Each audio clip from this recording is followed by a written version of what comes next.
महाराष्ट्र में गठबंधन की राजनीति को लेकर प्रधानमंत्री नरेंद्र मोदी और बीजेपी अध्यक्ष अमित शाह के बीच चल रही चर्चा, इसमें ये मुख्य मुद्दा रहा है कि महाराष्ट्र में किस तरह से शिवसेना और बीजेपी के बीच में ये गठबंधन संभव हो पाए। 25 साल पुराना ये गठबंधन है, लेकिन अभी तक सीटों के बंटवारे को लेकर बात फंसी हुई है।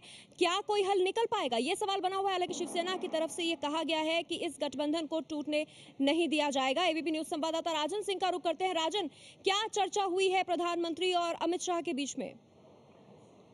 देखिए पल्लवी, अभी केंद्रीय चुनाव समिति की बैठक के तुरंत बाद बीजेपी पार्लियामेंट्री बोर्ड की बैठक हुई, जिसमें प्रधानमंत्री नरेंद्र मोदी भी शामिल थे। और अमित शाह ने अब तक गठबंधन को लेकर कहां पर गतिरोध फंसा हुआ है, शिवसेना की तरफ से क्या ऑफर किया जा रहा है, उन तमाम मुद्दों पर पार्लियामेंट्री बोर्ड को ब्रीफ किया। और उसके बाद अमित शाह और प्रधानमंत्री ने इस पर चर्चा की कि इस गठबंधन को अगर आगे जारी रखना है तो किस तरीके से बीजेपी कितना तक शिवसेना की बात मान सकती है।